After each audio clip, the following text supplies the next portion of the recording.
is a video lecture, and in this video lecture I will be solving previous year's NEET questions and discussing the answers. So today we will be discussing questions from excretory products and their elimination. Okay, and this is part 1 of the series. All right, and if you've been following my lectures, you would know, please keep a paper and pen with you so that you can note down the answers as well as the discussions if you need to. Okay, so let's begin. Okay, so question number 1. Select the option which shows correct matching of animal with its excretory organ and excretory product. Okay, so you have your options A, B, C and D. Okay, before I begin, let me just change the pen ink here. So you have options A, B, C and D, and this appeared in Karnataka NEET 2013. So let's look at option A. So you have the animal, you have the organ and you have the product. So you have to find the correct match pairing. Okay, so you have labio, rohu, that's nephridial tubes, and excretory product ammonia.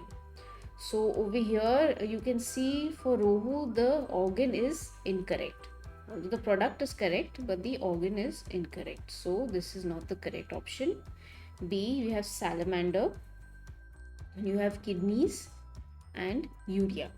Okay, so this seems like the right option B. We look at the other options. You have a C, peacock, kidneys, urea. Again, the product is incorrect. Should have been uric acid. Alright, and you have D, housefly, renal tubules, uric acid. Again, the organ is incorrect over here. Okay, so I think it is Malpighian tubules. We will come to the discussion. So your correct answer should have been B. Okay, your correct answer should have been B. We'll go to the discussion. Okay, so rohu has a pair of kidneys and the excretory product is ammonia. Okay, peacock has a pair of kidneys and excrete uric acid. Housefly has Malpighian tubules and they excrete uric acid. Okay, so the correct answer over there was salamander. Okay, so they excrete urea. Okay, so this was the correct option. Again, this was simple. You should have known the animal and the organ and the product. You have to know the list. Okay, this is like a hands down fixed question that it would come. Okay, it's there in NCERT also, so please remember. You can even, I think there's some information present in animal kingdom. Some of it is present in excretory products, excretory system, okay, of this in this chapter. So I would suggest you collect the information that is there, make a list, okay, and then you can study that table, okay, with the animal, the organ and the product. Okay, so let's move on to the next question.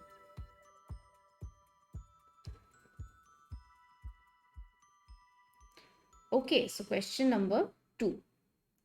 Which one of the following options gives the correct categorization of 6 animals according to the type of nitrogenous waste they give out?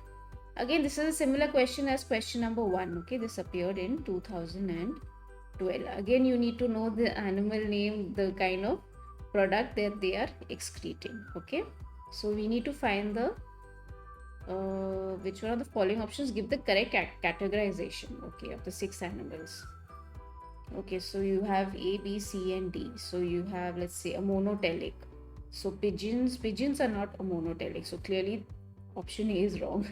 You need to go through the other options. Okay, so you have frog, lizards. No, they are not a monotelic. So B is also incorrect. So let's look at C, aquatic amphibia. Yes, those are monotelic animals. Frog and humans are urotelic. Yes. Then uricotelic pigeons, lizards, cockroach. They are also uricotelic. So option C is the correct. We'll go to option D. So again, they have repeated that aquatic amphibia. they are a monotelic. Ureotelic, cockroaches are not ureotelic, clearly. Okay, they excrete uric acid, so that's incorrect. And so clearly D is wrong and option C is correct. Yeah, so you have option C, answer C as your correct answer. So again, this was clearly, again, like I previously told you in question number 1, you need to make a table where you have written down the animals, the excretory organ and the excretory product. Okay, we'll go to the discussions.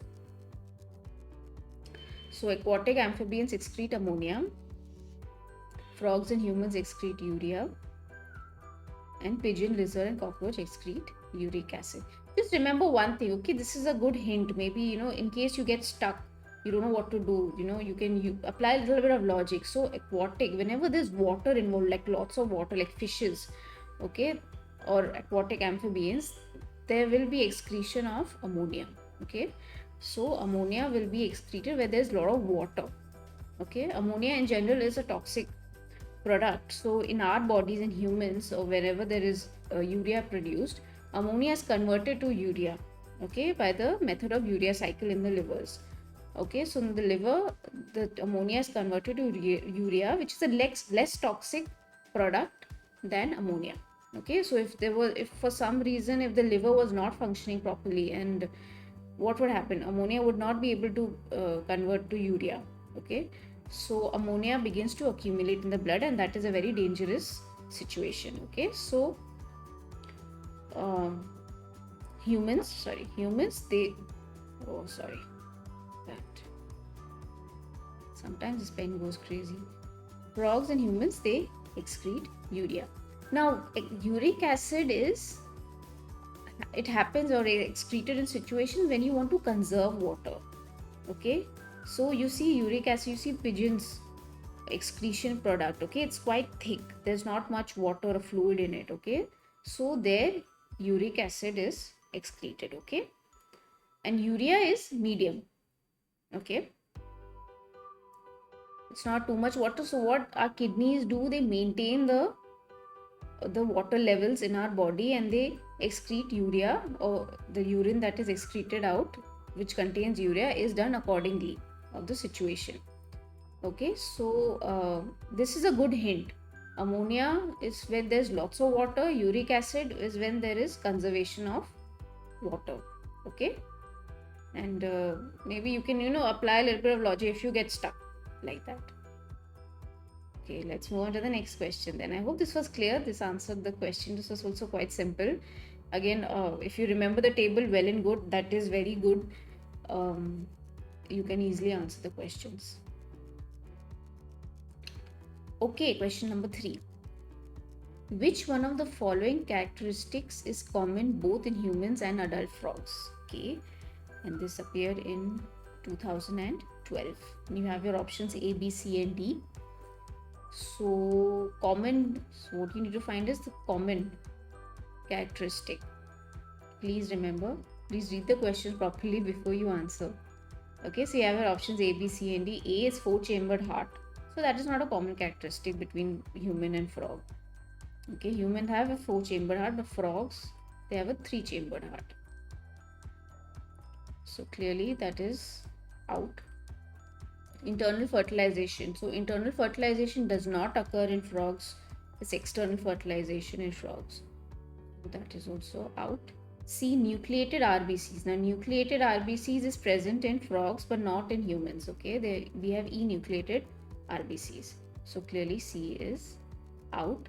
D, ureotelic mode of excretion. Yes, frogs and humans both exhibit ureotelic mode of excretion. So clearly your answer should have been D. Yes, so answer is D. Okay, mostly clearly answered the question over here, but we'll go through the discussion. So humans have a 4-chambered heart and frogs have 3-chambered heart. Internal fertilization occurs in humans, external fertilization occurs in frogs. Frogs have nucleated RBCs and humans have enucleated RBCs. And frogs and humans excrete urea and hence have ureotelic mode of excretion. Clear? This was very simple, very direct. question, right?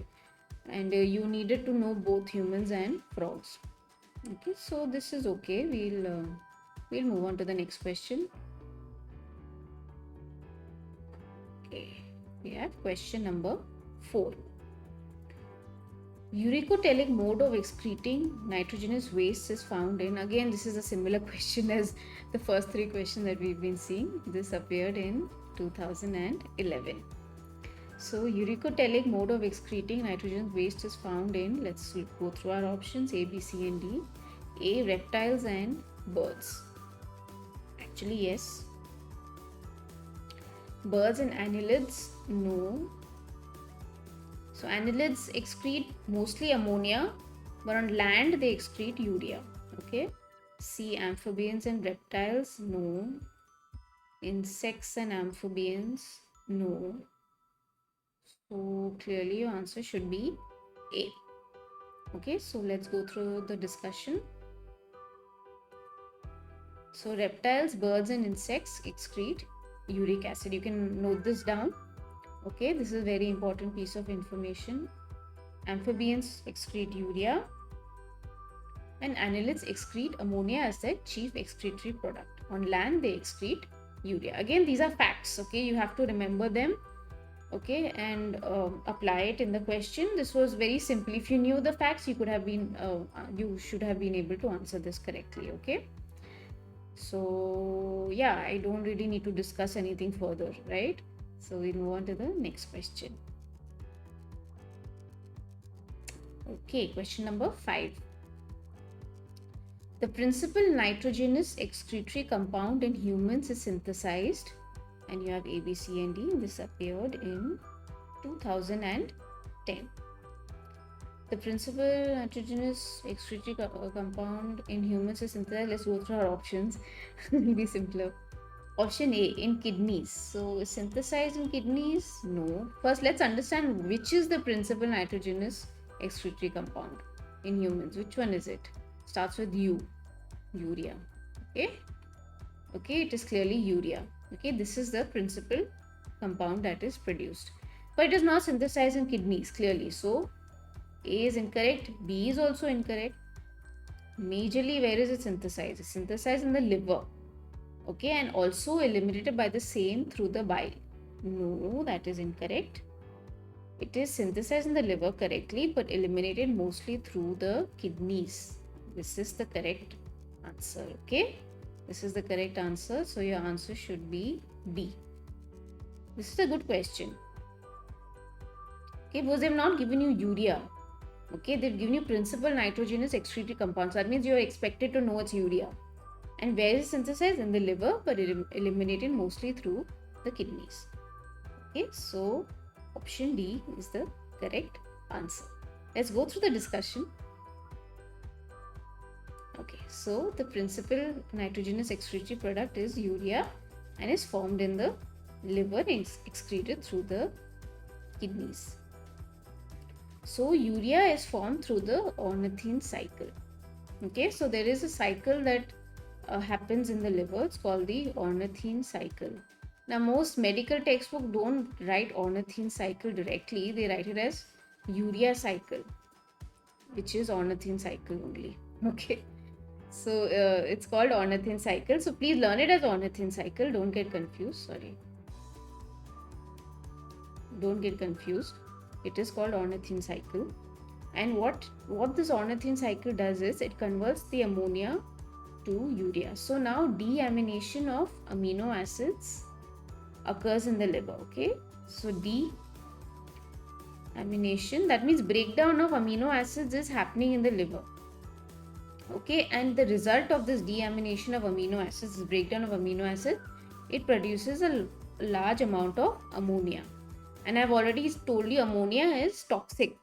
Okay, ammonia is a very toxic compound. It shouldn't be present in your blood, okay, in your body. So what the body is made up to do is that the liver, which is the main organ where the ornithine cycle takes place, it converts the ammonia along with carbon dioxide to form urea. Okay, so in simple words, two molecules of ammonia and plus one molecule of carbon dioxide will form urea. Okay, this is what the ornithine cycle is. Now the ornithine cycle is a biochemical reaction. There are lots of other compounds that are produced on the way, which you will have to study, and I will go through it. Okay, so but in simple words, a very simple equation, two molecules of ammonia and plus one molecule of carbon dioxide will form urea. Okay, so this is it. Okay, and if for example for some reason the liver is not functioning properly, it's diseased liver, okay, so this will not happen as effectively as it should. Okay, so this results in the accumulation of ammonia, which is very toxic to you. Okay, that is why the liver is designed in such a way that it converts a very toxic product to a less toxic product. Okay, that is urea. Clear? Okay, yeah, so here it is. Let me just erase this so you can see it clearly. You can note it down if you like. This is a simplified version of the ornithine cycle. Okay, basically this is a simplified version of the urea cycle. So like I told you, two molecules of ammonia plus carbon dioxide will form urea and water. Okay, this is urea. Alright, simple, right? So to answer your question, yeah, so synthesized in the liver but eliminated mostly through the kidneys.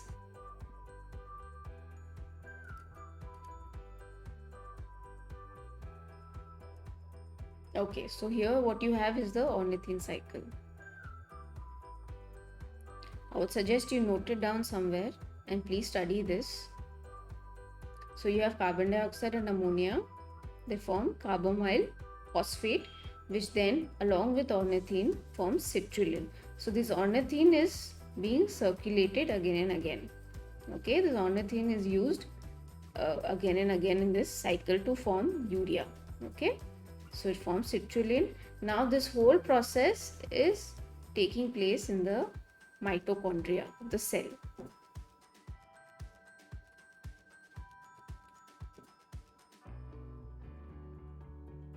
This whole process is taking place in the mitochondria of the liver cells. Okay, forms citrulline, then with aspartate forms arginosuccinate, gives out fumarate and forms two products, fumarate and arginine, and then with the help of arginase enzymes forms ornithine and urea and water. Okay, this ornithine again is recycled back and again this whole process takes place. Okay, so we have seen, so two cell organelles are being used. Let me take another one here. So you have till citrulline, what happens, all this whole process, this blue line that you see here is taking place in the mitochondria and the rest of it is taking place in the cytosol. Okay, mitochondria and cytosol. So majorly ammonia and carbon dioxide are the two waste products that are being used up. Okay, most of the ammonia is being used up in this ornithine cycle or urea cycle to be converted to urea. Okay, so yeah, I would suggest if you that you note down this ornithine cycle and study it. Okay, it will be very helpful for you guys for your exam. Okay, we'll move on to the next question. Okay, uric acid is the chief nitrogenous component of the excretory products of, and this appeared in 2009. So uric acid, earthworm, no. Cockroach, yes. Oops. Yes. Sea frog, no. D man, no. We've already discussed this same question again. Okay, so the answer is clearly B. Okay, it's cockroach. They excrete uric acid. Cockroach excrete uric acid. Clearly direct question, no need to discuss too much. Frog and man excrete urea. Earthworm excrete ammonia and urea. We've already discussed this for annelids. Okay, so let's move on to the next question.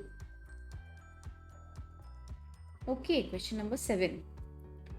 In ornithine cycle, which of the following wastes are removed from the blood? Okay, this appeared in 2005. Now please note in this question, which of the following wastes are removed from the blood in ornithine cycle?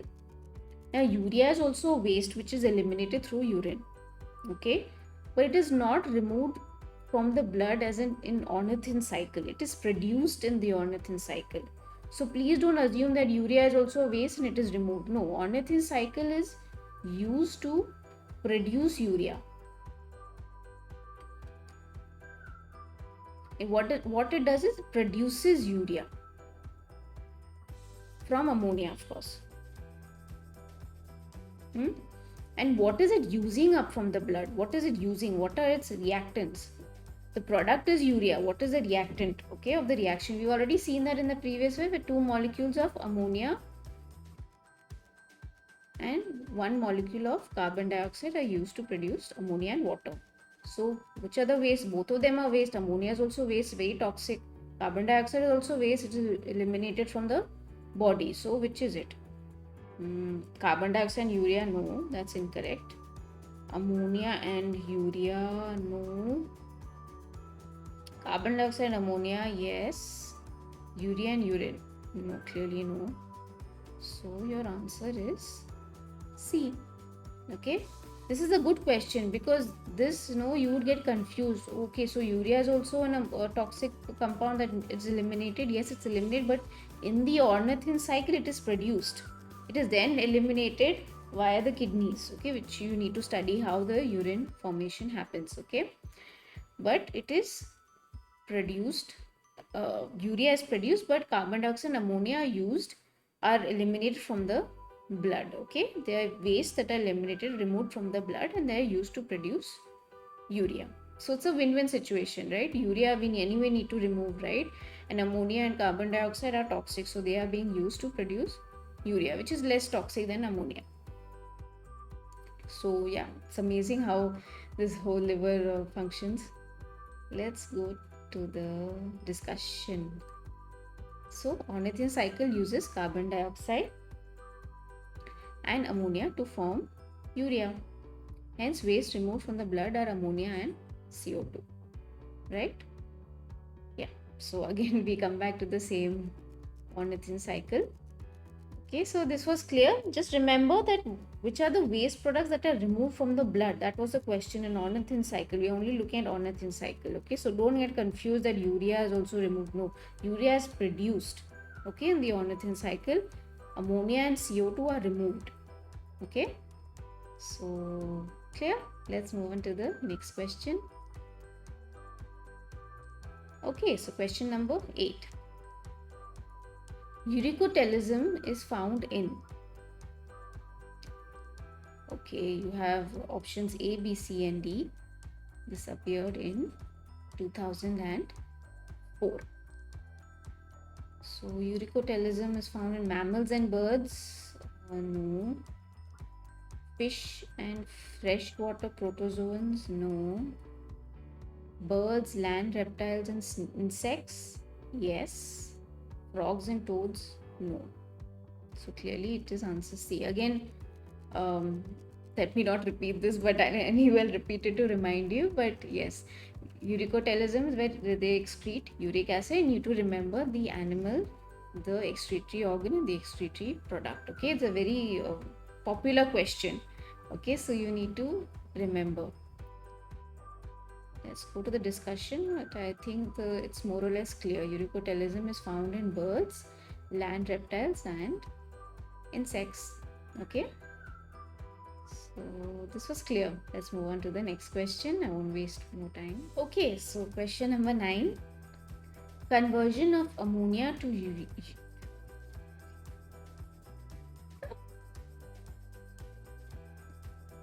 Okay, so question number 9.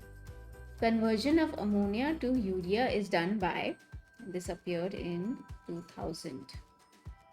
Let me change this ink pen. Conversion of ammonia to urea is done by, we've already discussed this, ornithine cycle. There is no need to waste time on this question. There's arginine cycle, fumaric cycle, citrulline cycle. No, it's called ornithine cycle. Okay, so answer is A. This is a very favorite question of NEET, so I would suggest you note this down and remember it. Okay, let's go on to the discussion. So done by the Ornithin cycle. Okay, again we come back to this famous cycle. Okay, so please remember this cycle, and I really don't need to discuss this further. Okay, so we'll move on to the next question. Okay, so question number 10. In ureotelic animals, urea is formed by, it's a repetitive question. It appeared in 1997, again, ornithine cycle. Ureotelic animals, urea is formed by ornithine cycle. So the answer is C. It's not EM pathway, Krebs cycle or Cori cycle, it is ornithine cycle. Please remember this. So in ureotelic animals, urea is formed by ornithine cycle, and you have your cycle. Okay. Now you'll understand how important this question is. This ornithine cycle is, right? This keeps appearing over and over again. Okay, let's move on to the next question then. Okay. Question number 11. The ornithine cycle removes two waste products from the blood in liver. These products are, again, we have just discussed this, and this appeared in 1996. So which are the two waste products? Okay, if you've been following this lecture, you would know it's clearly carbon dioxide and ammonia. Okay, so these are, they've even given you a clue that there are two waste products. Okay, so it's carbon dioxide and ammonia. It's not ammonia and uric acid, carbon dioxide and urea, no. Ammonia and urea, no. So it is option A. Okay, it's carbon dioxide and ammonia. Let's go to the discussion.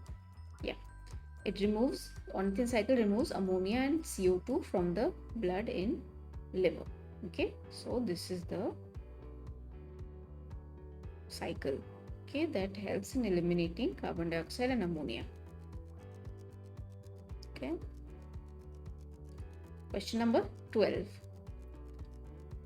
Two examples in which the nitrogenous wastes are excreted from body in the form of uric acid are, this appeared in 1994. So in the form of uric acid, birds and lizards, yes, birds and lizards, they excrete uric acid. Frogs and cartilaginous fish, no. Insects and bony fish, no. Mammals and mollusks, no. So it is clearly A. Okay, birds and lizards, they excrete uric acid. They are uricotelic. It's a nitrogenous compound in the form of uric acid. Okay, again, this was a direct question, no need to discuss this. Again, like I told you, remember the animal, the excretory organ, and the excretory product. Okay, let's move on to the next question. Question number 13. Nitrogenous waste products are eliminated mainly as, and this appeared in 1991. Okay, so eliminated as urea and tadpole, and ammonia and adult frog, no. Ammonia and tadpole, yes. Urea and adult frog, yes. So option B. Urea and both tadpole and adult frog, no. Urea and tadpole and uric acid and adult frog, no. So your option is B. Just remember this, tadpole, they're aquatic. Okay, tadpoles are aquatic, so tadpole, they excrete ammonia. Okay, tadpole is aquatic, so they excrete ammonia, and adult frog will be urea. Okay, just remember this. Like I told you, in a hint, if you get stuck, but ideally you should know, sure that you should know the answer. There shouldn't be any doubt inside you. But tadpole is aquatic, so it is ammonia, and adult frog is urea. Okay. Yeah. So tadpole excrete nitrogenous waste products in the form of ammonia and use urea in adult frogs. Clearly, these are facts. You should remember them. Okay. Let's move on to the next question then. Okay. Wow. Okay. There's a big diagram here. Figure shows, this is question number 14. Figure shows human urinary system with structures labeled A to D. Select option which correctly identifies them and gives their characteristic and or functions. Okay, so you have the diagram now. Initially the diagram was very dark, so I have brightened it a little bit so that you can see the parts over here. Yeah, this kidney part here, you can see some of the parts that they are not very difficult to decipher. Let's go through the options, and this appeared in NEET 2013. Okay, so you have A, C, medulla, inner zone of kidney and contains complete nephrons. Now let's look at C. C points to the medulla, but the inner zone of kidney and contains complete nephrons is incorrect. Okay, that's not a characteristic of the medulla. It is the inner zone of kidney, but it doesn't contain complete nephrons. D, cortex. Yes, D is the cortex and the outer part of kidney do not contain any part of nephrons. Again, that is incorrect. So A and B both are incorrect. C, A, adrenal gland. Okay, so this is the top part of the kidney, the anterior part. So located at the anterior part of kidney, secrete catecholamines which stimulate glycogen breakdown, which is correct because they secrete epinephrine and norepinephrine, and epinephrine stimulates the glycogen breakdown to glucose. D, pelvis. Where is D? Oh, sorry, I'm sorry. It's option D, but B. I was looking at the letter D. B, pelvis, broad funnel shaped space. Sorry about that. Broad funnel shaped space inner to hilum. Yes, directly connected to loops of Henle. No, it's not directly connected to loops of Henle, it's connected to the ureter. Okay, so what you see here is ureter. Okay, so option D is also incorrect. So your answer is C. Okay, but please, I would suggest you study all the NCERT diagrams because this is taken from NCERT. Okay, and if you knew, then you should have been able to answer this question. Okay, so let's go to the discussion. So A is adrenal glands and they secrete catecholamines, epinephrine and norepinephrine. We will study this later when you study chemical coordination. Okay, study chemical coordination in detail. You will come across these neurotransmitters and what are their functions. So they respond to stress and they stimulate glycogen breakdown to glucose, as I discussed. B is renal pelvis and it is a broad funnel shape structure that continues with the upper end of the ureter. Again, I've discussed this. C is the medulla and contains the loop of Henle. And D is the cortex and contains the Bowman's capsule, PCT, and the distal convoluted tubule. Okay, so DCT and PCT. Okay, so yeah, so this is the same structure, the same diagram as you saw previously is taken from NCERT. Okay, it's taken from NCERT, and as you can see, you have this pelvis over here, renal pelvis here, then you have the medulla here, you have the cortex here. Okay, and then you have the adrenal glands over here. Okay, so if you knew this diagram, you should have been able to answer this correctly. Okay, let's go back to the diagram. Yeah, so you have C, inner zone of medulla, which is the inner zone of kidney, contains complete nephrons, doesn't contain the complete nephrons, contains loop of Henle. Okay, and cortex contains the Bowman's capsule and the proximal convoluted tubule and the distal convoluted tubule. Okay, and medulla also contains some part of the collecting duct also. We will come to that in the next question where you will be able to see clearly the structure of the kidney and the nephron. Okay, I want to show you that so that it is very clear and you are thorough with the anatomy of the nephron and kidney. Okay, so yes. Okay, so to answer this question, yes, A is adrenal glands. The adrenal gland option was the correct option. I think it was option C. Okay, to answer your question, yeah, that was the correct answer. But it is important that you study all the NCERT diagrams. So see, you've got a question, a diagram from NCERT in the question, so you should have been able to answer it. Okay. Yes. Okay. So we've come to this part. So again, this is also from NCERT. Okay, this structure of kidney. Okay, you see a section of the kidney, and you see cortex, you see the medullary pyramid, renal column, calyx, pelvis. Okay, and now here, this is not taken from NCERT. This is taken from Guyton,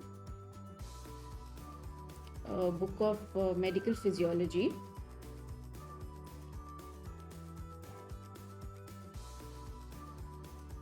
Okay, so you have the cortex. Now the good part of this diagram is that he has divided the section of the nephron between cortex and medulla. Okay, this is what I wanted to show you. Okay, so you have Bowman's capsule here, you have your proximal tubule, you have your distal tubule, and the distal tubule then forms the connecting tubule. Okay, the distal tubule forms the connecting tubule. Obviously, yes, from the PCT, from the proximal tubule, you go down to the loop of Henle and then come back as distal tubule again in the cortex. Okay, and then it forms a connecting tubule, which then forms a cortical collecting tubule. Okay, this connecting tubule is also known as junctional tubule. Okay, this is another name. This is how the urine is formed when passes through the structures of these nephrons. Okay, this is how the urine is formed by going through all these. Now we will study as if you have studied the excretory product chapter, you will know how urine is formed and what is the function of each of these parts of the nephron. Okay, so it forms a junctional tubule and then forms the collecting tubule. Okay, so this collecting tubule then moves down into the medulla. In the medulla, it forms a bigger structure called a collecting duct. Okay, which then again goes to form a duct called duct of Bellini. Okay, it's called the duct of Bellini. And this collecting tubule, if you see these structures here, so what it does is it's collecting urine from the other nephrons also, the adjacent nephrons. Okay, it's not just for this nephron, it is collecting urine from the other nephrons also, and it is moving down into the medulla and then into the major duct called the collecting duct. Okay, this is how it is placed in the kidneys.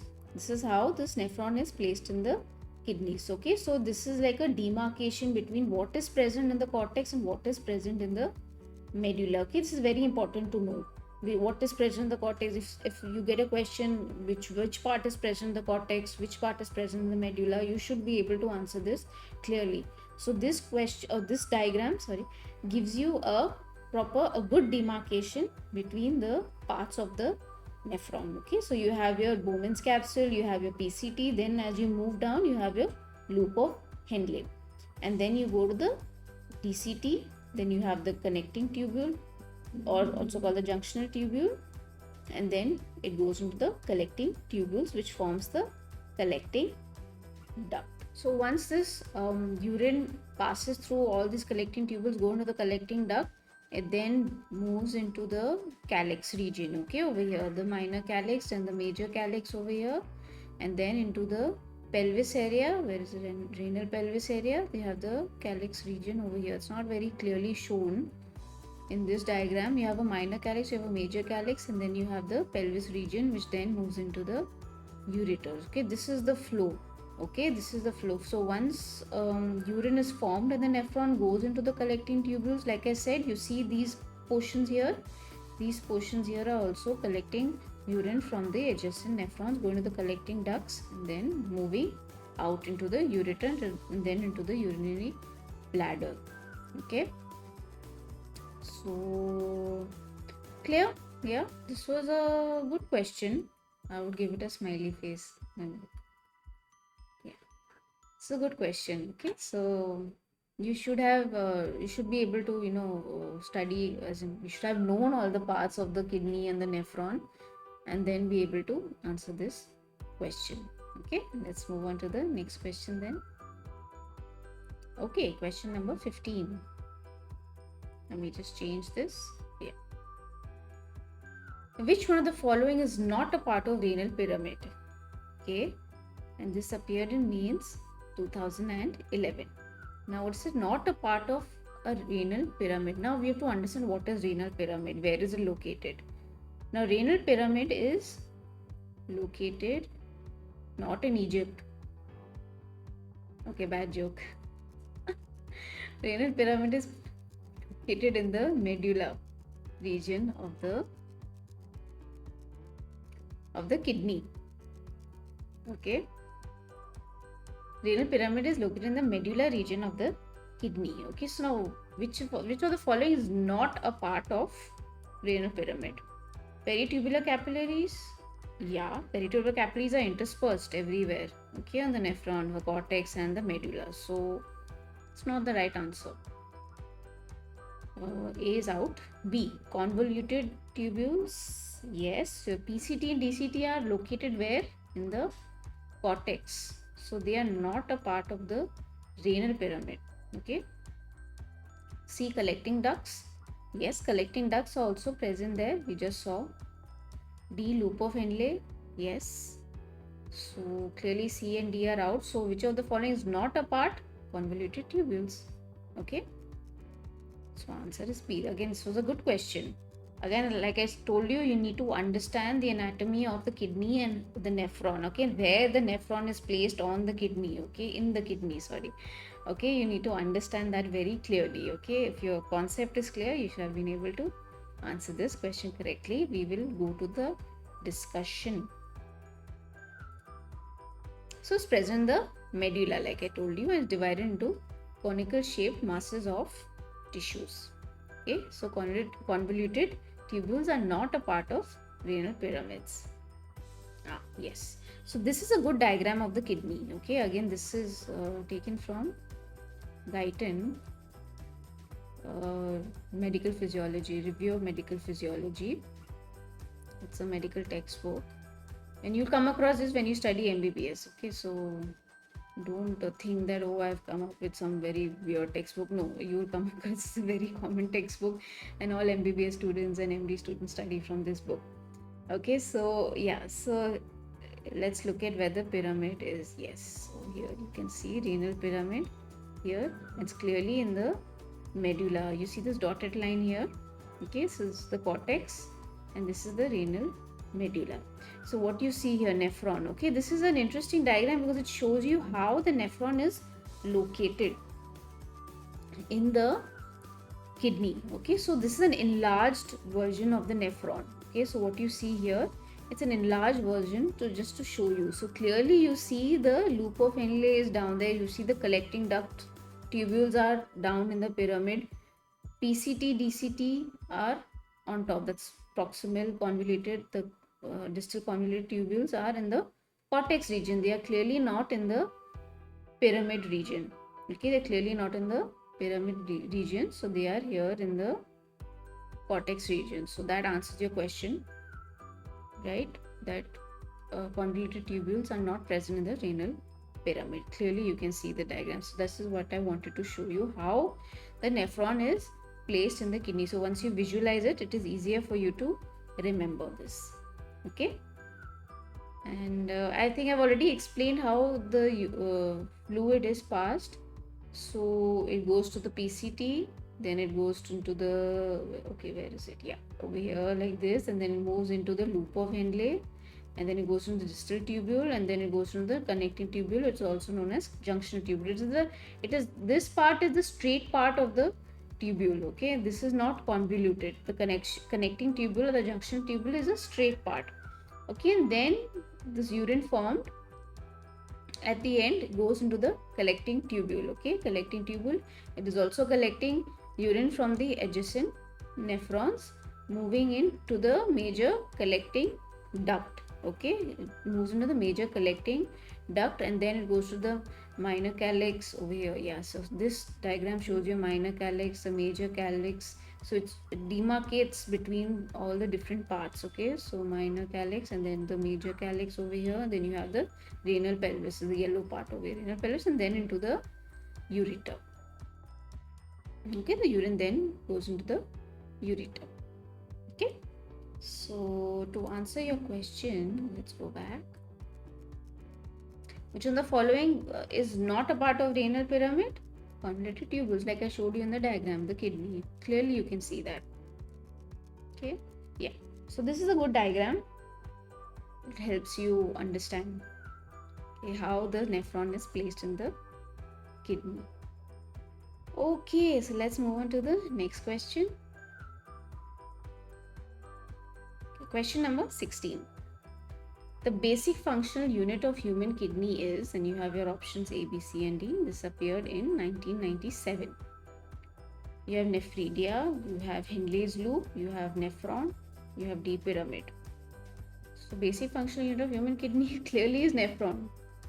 If you study the chapter, you will clearly know its answer C. Okay, that's the basic functional unit of kidney. So there are about 1 million to 2 million nephrons that are placed in each kidney. Okay, and they are continuously removing, excreting all the products, the nitrogenous product, the urea that is formed, and all the other waste products that you don't need. So they're creating a kind of balance, an ionic balance. If there's excess of something, it tries to excrete that out. Okay, it doesn't want it in the body if it's creating an imbalance in the body. Okay, whether it's too much of sodium ions, too much of potassium ions, too much of bicarbonate ions. So kidneys play a very important role in creating that kind of balance in the body for you. Okay, so apart from urea, there are many other products that are secreted simultaneously. It is happening, it is done by the nephron. So for example, it's too much of sodium ions in your body and you want that out of your body, because why too much of sodium ions is going to create an imbalance. You don't want an imbalance. There's always homeostasis placed or always occurring in the body. You always need to be in a balanced way. Okay, your fluids always need to be balanced inside the body. So clearly too much of sodium is not good, so it's going to start excreting that out. Too much of potassium also is not good, it's going to start excreting. Too much of bicarbonate ions is not good, for whatever reason it is, it'll start excreting that. You have alkalosis, you have acidosis. Too much of H plus ions, if there's acidosis in your body, it will start excreting out. So nephrons in the kidneys play a very important role, and they do not regenerate. Okay, the interesting fact is the nephrons do not regenerate. So once the nephrons die, they do not regenerate. They don't regenerate. Okay, so kidneys play a very important role in maintaining an ionic balance, and because of these, the nephrons, they play a very important role in creating that ionic balance. Okay, this is one of the functions of the kidney. Okay, so the basic functional unit of human kidney is clearly nephron. Okay, let's go to the discussion. So like I said, the basic functional unit of kidney is nephron, and each nephron is capable of forming urine. Right, of course. Each kidney contains about 1 million nephrons.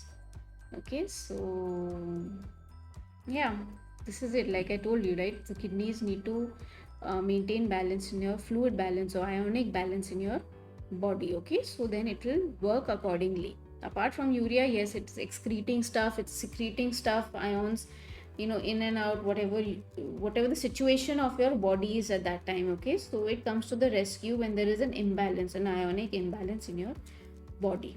Okay, so yeah, this is it. Clearly this was a direct question. There was no need to really discuss much. I mean, this was fact. If you've studied this chapter properly, you should have been able to answer this question correctly, right? Okay, so we come to the end of this video lecture, and I hope you've enjoyed today's video lecture, and I hope you've learned something new. So please like, share, and subscribe to MJ Need Biology. And also, I'm available on Facebook, Twitter, and Instagram. The links would be there in the description box below. So please do check out for more updates. Okay, and I'll see you in the next video lecture. Okay, bye.